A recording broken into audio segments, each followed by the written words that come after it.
Hola y bienvenidos a Cartas en la Oscuridad. Vamos con la tercera parte sobre la historia del ocultismo. Os voy a dejar abajo el enlace y por aquí también aparecerá si queréis ir directamente a los programas 1 y 2 que ya están colgados en el canal. Nos habíamos quedado en 1256 después de Cristo, donde habíamos ya hablado de todo el inicio del ocultismo, empezando por Pitágoras, siguiendo por una sucesión cronológica de todos los detalles ocultistas, libros, personajes, etcétera, que hubo en aquel momento. Y ahora estamos en España, en el siglo XIII. En ese momento había en España muchos reinos enfrentados. Uno de los más destacados fue Castilla.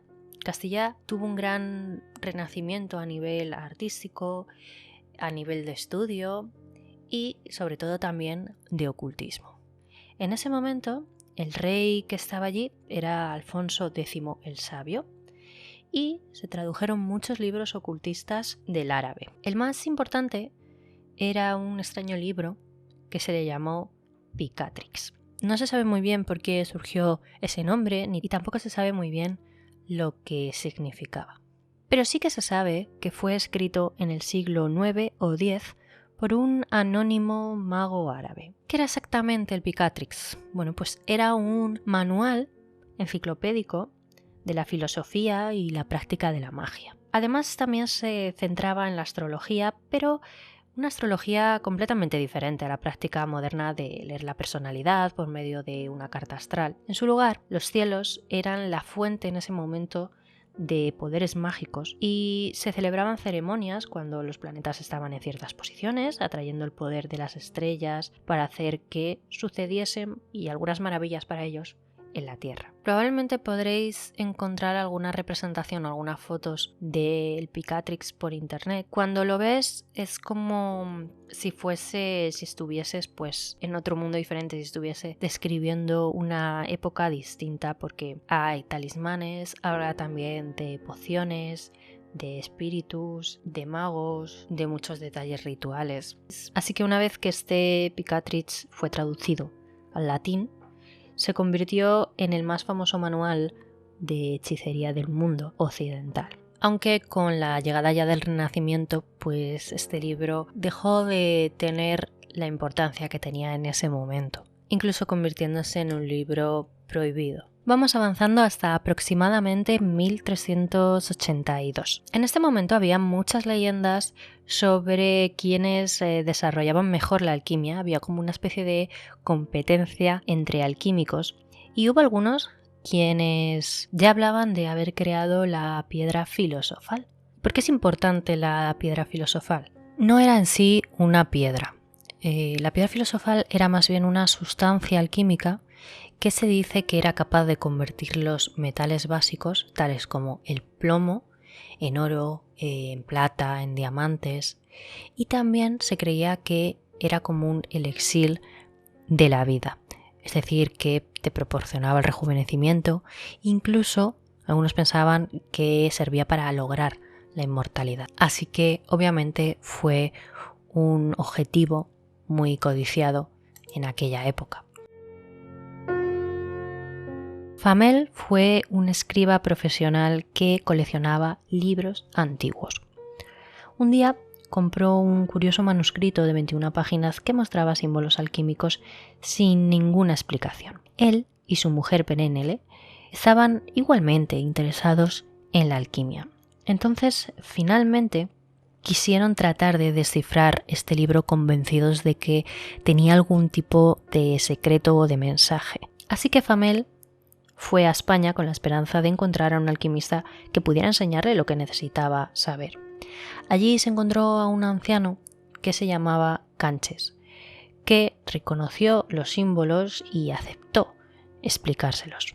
En el camino de vuelta a París, porque Famel y su mujer eran de París, Canches cayó enfermo y murió. Pero pese a ello, había enseñado suficiente a Famel y, tras 3 años, tanto él como su esposa consiguieron supuestamente la primera muestra de esta piedra filosofal.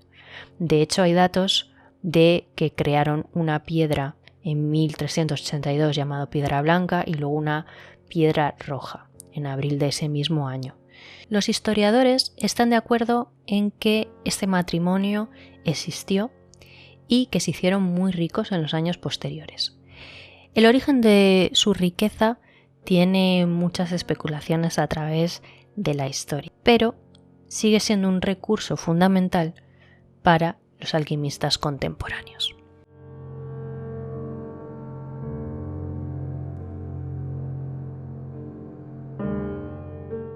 Y llegamos a un punto clave en la historia. Estamos en el 1418 aproximadamente, y es cuando se origina el tarot, lo que ahora conocemos por la baraja de cartas del tarot. Pero esto no se inició con los propósitos que creemos que tenía. En su momento, los juegos de cartas llegaron a Europa y eran una baraja de cartas que la gente utilizaba simplemente para entretenerse. Las primeras barajas conocidas en Occidente eran similares a las actuales con 4 palos numerados.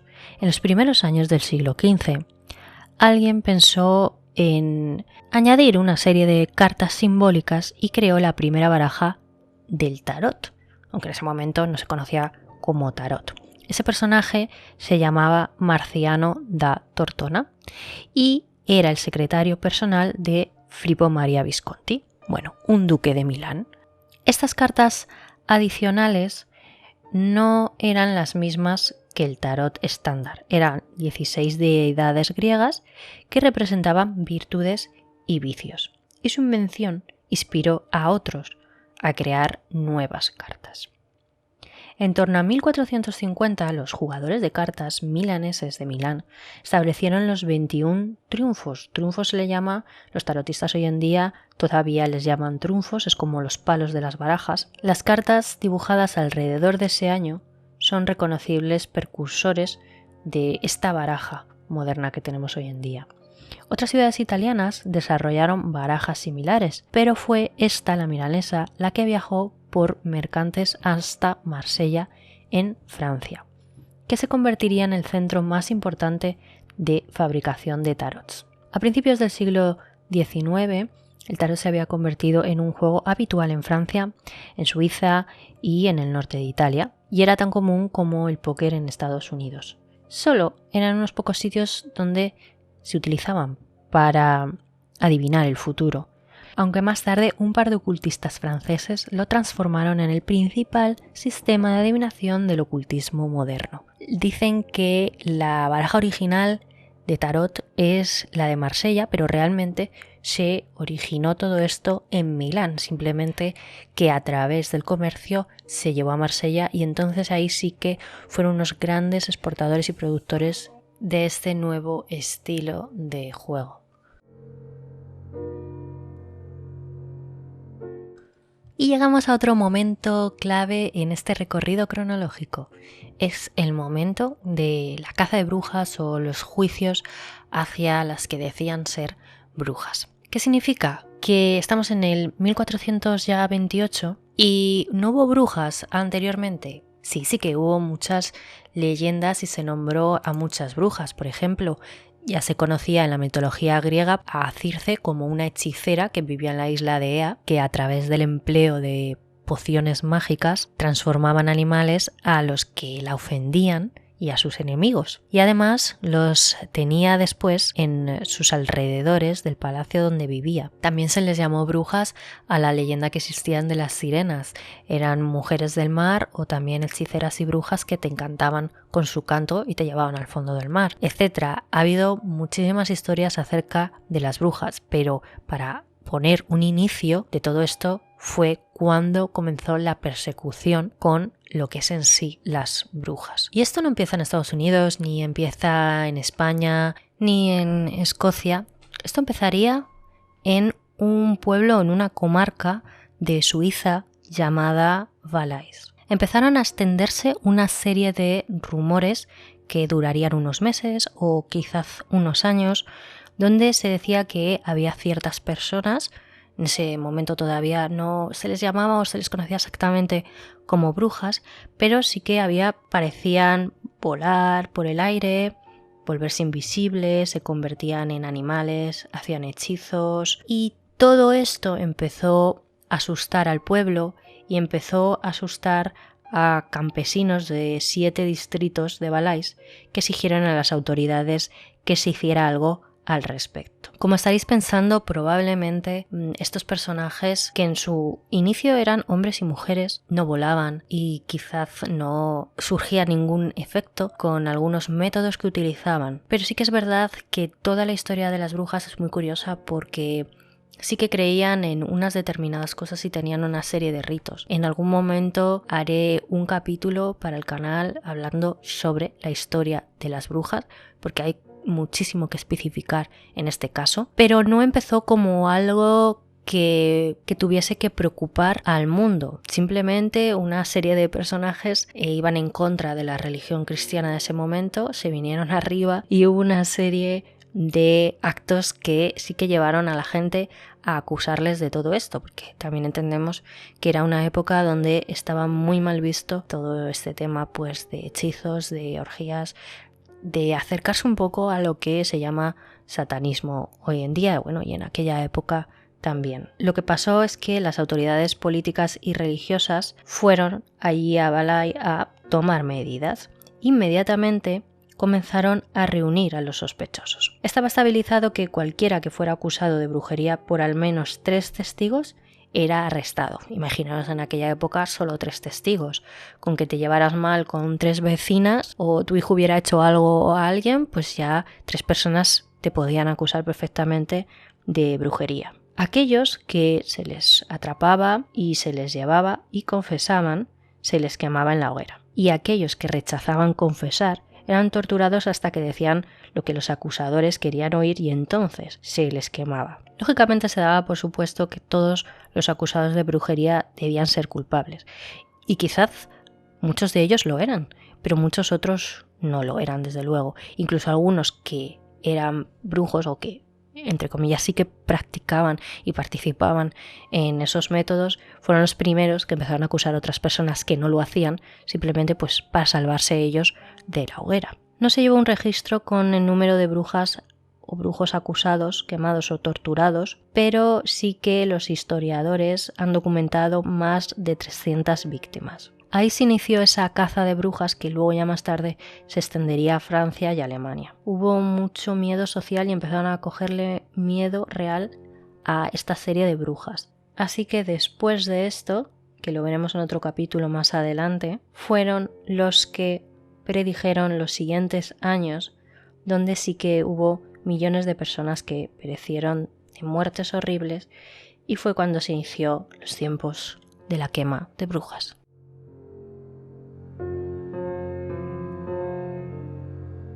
Seguimos un poco con esto del tema de las brujas porque en 1486 es cuando se establece un método para reconocerlas. ¿Y cómo es esto exactamente? Bueno, pues ya a principios de la década escribieron un manual. Y como digo, era un manual para la identificación de magia con herejía llamada Malleus Maleficarum. Mucha gente se piensa que el Malleus Maleficarum es como un libro para la brujería y no, es un libro para identificar a estas brujas en estos tiempos de caza de brujas. Recordemos que en esta época la Iglesia estaba muy presente y era un momento donde surgió la Inquisición y llevaba a rajatabla todo esto de la herejía y entre ellas pues la brujería. No podía existir en una sociedad cristiana del momento. Cuando se acusaba a alguien de brujería, la respuesta de la Inquisición, sobre todo en Alemania y en otras partes de Europa, era clara. El acusado se le leía una serie de preguntas, como por ejemplo, ¿cuándo vendiste tu alma al diablo? ¿Cuántas veces vas a los aquelarres? ¿A quién más vistes ahí? Y les torturaban hasta que respondían lo que los inquisidores esperaban. El procedimiento estaba recogido en todas estas páginas del Malleus Maleficarum, que también se le conoció como el martillo de los brujos, que se convirtió, como digo, en el tratado más utilizado por los cazadores de brujas a comienzos de la Europa moderna. Así que eran guiados por él o por otros manuales que seguían la misma lógica letal, torturaron y mataron a decenas de miles de personas. Antes de que terminaran los tiempos de las hogueras, las persecuciones habían afectado a todos los países europeos y saltado hasta las colonias americanas, que es donde ya surgieron los juicios de Salem en el 1692 y terminaron en 1693. Fueron las persecuciones luego a lo largo de la historia más famosas en convertir una amenaza que para algunas personas no existió, o sí. Porque hay algunos historiadores que dudan sobre esto. Sí que existió esa persecución con razones. Y si hoy en día leemos la historia del inicio al fin de la brujería en sí, hoy en día sigue practicándose la magia negra. Otra cosa es que te creas que esa magia puede surgir efecto en las personas o en los males de ojo, etc. Pero hay muchas culturas que siguen creyendo en ella y muchas religiones que pueden practicarla. Tenemos muchas historias que siguen con esta cronología. Por ejemplo, en el 1494 aparece el nombre de Joan Reuchlin, que al principio la cábala simplemente había sido única y exclusivamente judía, pero Joan Reuchlin lo que hizo es que comenzó ese proceso cristiano de traducirla y también que en ella estaba la divinidad de Jesús. Así que utilizó también métodos cabalísticos. O como en 1526, donde llega Paracelso a Basilea. Paracelso era un alquimista que hizo importantes avances en el estudio de la alquimia. Viajó por Europa, viajó a Asia Central y Egipto, y allí aprendió todo lo que los curanderos y magos locales le enseñaron. O también en 1533, que aparecieron diferentes libros de filosofía oculta, como por ejemplo con Cornelio Agripa, que era un caballero, también llevaba todas estas enseñanzas a través de los años por diferentes sitios. Pero nos vamos a parar en el 1555, donde un importante personaje llamado Nostradamus aparece en la historia. Nostradamus nació en una familia de judíos convertidos al cristianismo. Él, después de estudiar medicina en la universidad, se instaló en la localidad francesa de Agen y se casó con una chica de allí. Pero la peste en ese momento golpeó al pueblo y ella murió. Entonces retomó su vida estableciéndose en otro pueblo a vivir y en 1551 comenzó sus predicciones astrológicas, publicando así su primera edición de mayor valor que se les llamó Les Prophéties, las profecías de Nostradamus, que hoy en día ya lo conoceréis. Este libro contiene o contenía originalmente 350 cuartetos o estrofas de 4 versos que revelaban supuestamente los secretos del futuro. Le sucedieron más ediciones y el último era de 1000 cuartetos, que apareció 2 años después de su muerte. Los cuartetos son extraordinariamente oscuros, escritos en un estilo un poco confuso y lleno de extranjerismos, por así decirlo. Algunos de ellos parecen predecir eventos que sucedieron siglos después de su tiempo. Existía otro astrólogo llamado John Dee que predijo la coronación de la reina Isabel. En esa época muchos monarcas querían tener a estas personas cerca suyo, igual que en su momento sucedió con el rey Merlín. Llevábamos muchos años que querían tener a estos druidas o a estos expertos, a estos magos a su alrededor porque eran como una ayuda que les proporcionaba pues saber el futuro. Es cierto que en esa época estos personajes no tenían ningún tipo, algunos de poder, simplemente les decían a los reyes lo que querían oír, pero estos monarcas eran muy dependientes de su mensaje. Así que fueron otros cuantos, como Isaac Luria, que también tuvo mucha fijación por la cábala, fue un gran estudiante de ella, y nos vamos a parar en 1575, donde aparecen los Benandanti. No son astrólogos ni brujos, sino que sería como un extraño culto agrícola de orígenes desconocidos. Los Benandanti, que significa los buenos caminantes, eran conocidos porque, según sus creencias, en días señalados abandonaban sus cuerpos al dormir y viajaban en forma de animal o a un valle en el centro del mundo, donde luchaban contra siniestros hechiceros llamados Malandanti, los malvados caminantes. Si los Venandanti ganaban, la cosecha sería buena ese año, y si no, el mal tiempo la arruinaría. Además, también podrían curar ciertas enfermedades. Las leyes de la Inquisición en Italia, a diferencia de aquellas en otras partes de Europa, no permitían la tortura. Así que como resultado, donde un inquisidor francés o alemán hubiera torturado a los prisioneros hasta que confesaran la brujería o la herejía, los inquisidores de aquí estaban obligados a tomarse seriamente el testimonio de sus prisioneros. Aunque llevaron a declarar a más de 100 Venandanti, muy pocos fueron ejecutados. Así que la solución que tuvieron es que los mandaban a casa y les obligaban a renunciar a sus creencias o supersticiones. Y vamos a terminar ya este tercer capítulo de la historia del ocultismo hablando de un evento muy importante en todo lo que es el ocultismo en sí, y es la venta del alma al diablo. Aunque la venta del alma al diablo ya se inició en la Edad Media con las leyendas sobre las brujas, no terminó de fraguarse hasta que nos surge la leyenda de Fausto.